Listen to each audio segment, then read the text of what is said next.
We remember Abdeslam Seba, Ali Yawar Jafari, Dennis Murphy, Mohammed Al-Haj Ali, Jeremiah Dean, Zainab Dean, Stephen Power, Sheila Smith, Joe Joseph Daniels, Husna Begum, Kamru Mia, Mohammed Hamid, Mohammed Hanif, Rabia Begum, forever in our hearts.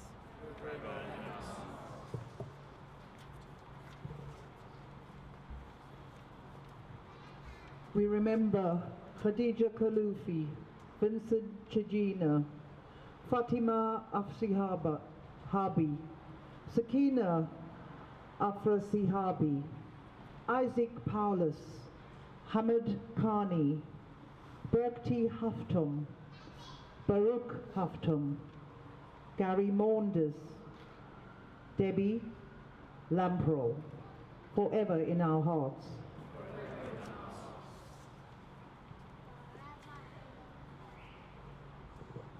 Forever in our hearts.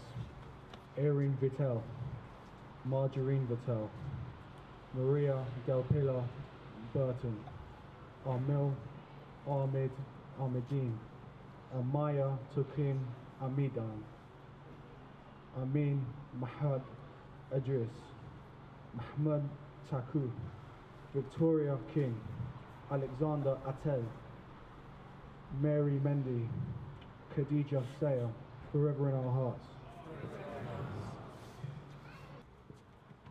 We remember Farah Hamdan Bilqadi, Lina Bilqadi, Malak Bilqadi, Omar Bilqadi, Jessica Urbano, Ligaya Moore, Abdul Aziz Al Wahabi, Fawzia Al Wahabi, Mahdi Al Wahabi, Nurhudda Al Wahabi, Yasin Al Wahabi, forever in our hearts.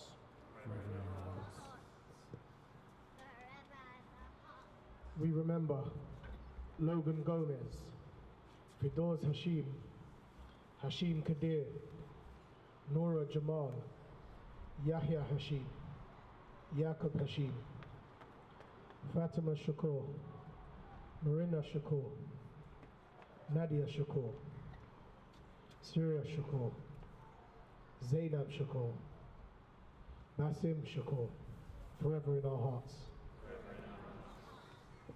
We remember Tony Dyson, Miriam Al-Gawahari, Isla Al-Gawahari, Raymond Bernard, Gloria Trevisan, Marco Gottardi, Fathiya Hassan, Haniya Hassan, Rania Ibrahim, Hisham Rahman, Muhammad Ahmed Nada, Abu Faras Ibrahim, Isra Ibrahim, Fathiya Ali Ahmed Al-Sunnusi, forever in our hearts.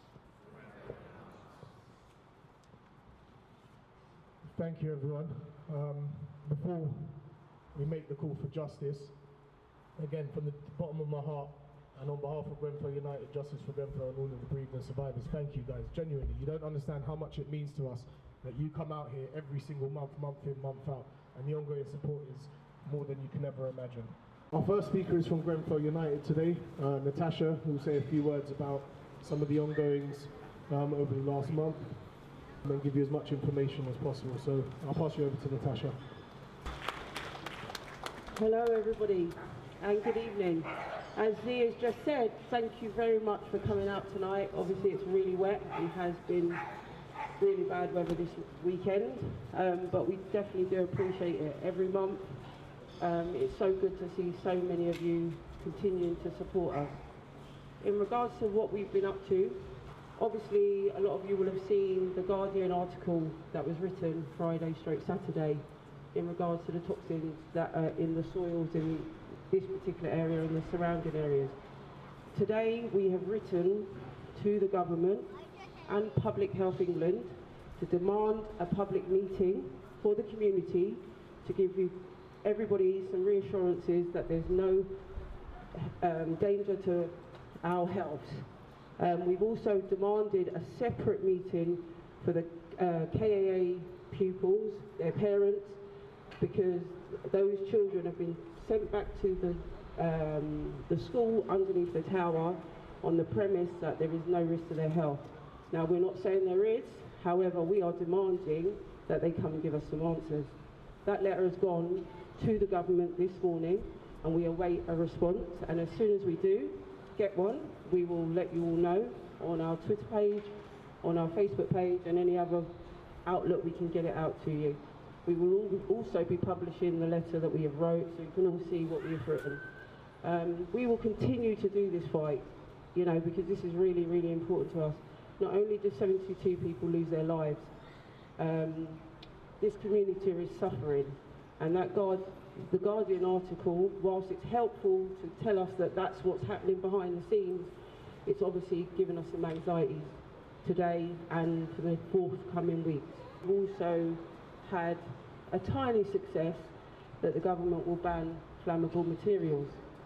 However, they haven't told us how soon materials will be taken off the building. So we will continue to put pressure on them to get the 400 plus buildings that have the cladding on it to be removed as soon as possible.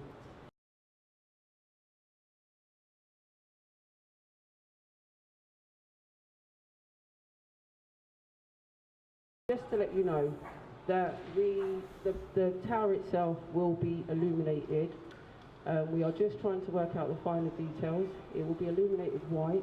There will be communications to everybody, consultation to ensure that everyone's happy with it.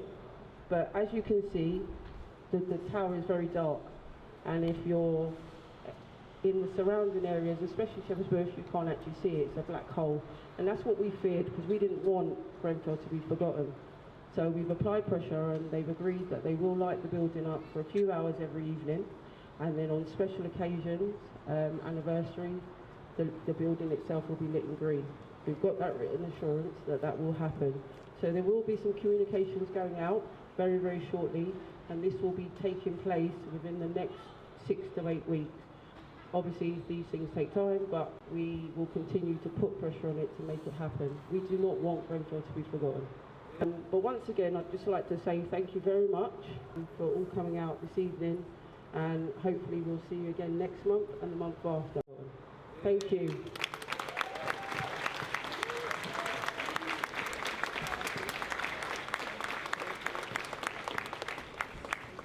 And just to echo the words of Tasha there, we won't, I mean, everyone who turns up on the 14th of every month, you are part of the reason why, or you're helping make sure that Grenfell is never forgotten, because, I mean, they can't stop the numbers and the people and the amount of us that turn up month in and month out. So it's those gentle reminders of making sure that as community members, I'm someone from the community, and there's people with us who are from the surrounding communities or from around the country. A lot of these fights are being fought firsthand by survivors and bereaved, and we have to understand that sometimes if we don't hear the right information, or if something happens, we have to understand that the people at the forefront of this fight aren't in a position to lead in that fight. However, they're still putting all of their traumas behind them, and they are leading it. And genuinely, from all of the work that I've done with Grenfell United, I just want to say thank you to them all, because, you know, they're definitely pushing in the right direction. And